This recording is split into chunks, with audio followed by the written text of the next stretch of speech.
నేను మొన్నటి దాకా ఇండియన్ స్టూడెంట్స్ కి యూఎస్ లోనే సేఫ్టీ లేదు అనుకున్నాం, కానీ ఇప్పుడైతే ఆస్ట్రేలియాలో కూడా సేఫ్టీ లేదు. రీసెంట్ గా చరణ్దీప్ సింగ్ అనే స్టూడెంట్ ఆస్ట్రేలియాలో ఎంఎస్ చేస్తున్నారు. అయితే జూన్ 19 తన వైఫ్ తో బయటకు వెళ్తే చిన్న పార్కింగ్ విషయంలో గొడవ స్టార్ట్ అయ్యి 5 తన మీద అటాక్ చేశారు. ఈ అటాక్ లో వాళ్ళు అతని మీద పొదైన ఆయుధాలతో అతని మీద దాడి చేశారు. వాళ్ళు మాట్లాడుతూ మీరు ఏ ఆర్గన్ మార్చుకోవచ్చు కానీ స్కిల్ మార్చుకోలేరని అతని మీద రేషియల్ జోక్స్, మీరు ఇండియన్స్ అని, మీరు బ్రౌన్ పీపుల్ ఆయన అబ్యూజ్ చేశారు. ఇదేం కొత్త కాదు, పాస్ట్ 2 decades నుంచి ఇలాంటివి జరుగుతూనే ఉన్నాయి. అంతేందుకు 2 years బ్యాక్ ఒక పిహెచ్డి స్టూడెంట్ కూడా చంపేశారు. దీని మీద ఇండియన్ కమ్యూనిటీ చాలా స్ట్రాంగ్ గా రియాక్ట్ అయింది, ఖచ్చితంగా స్ట్రాంగ్ యాక్షన్ తీసుకోవాలని డిమాండ్ చేసింది.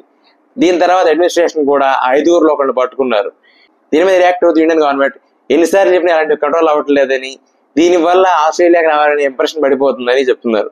నిజానికి యూఎస్ లో అయినా ఆస్ట్రేలియా ఎక్కడైనా సరే ఇండియన్ స్టూడెంట్స్ ఆ దేశాన్ని ఎకానమిక్స్ చాలా ఎక్కువ కాంట్రిబ్యూట్ చేస్తున్నారు. యూఎస్ లో అయితే $200 billion కాంట్రిబ్యూట్ చేస్తున్నారు, ఆస్ట్రేలియాలో కూడా సుమారు $8 billion దాకా కాంట్రిబ్యూట్ చేస్తున్నారు. అలాంటి వాళ్ళకి సేఫ్టీ ప్రొవైడ్ చేయకుండా అండ్ ఓవర్ వాళ్ళకి న్యాయం చేయకుండా అలాంటి చేయడం వల్ల వాళ్ళ ఎకానమిక్ చాలా లాస్. ఓవరాల్ దీని మీద ఎప్పుడైనా కామెంట్ చేయండి అండ్ అబ్రాడ్ లో మీ ఫ్రెండ్స్ ని ట్యాగ్ చేయండి.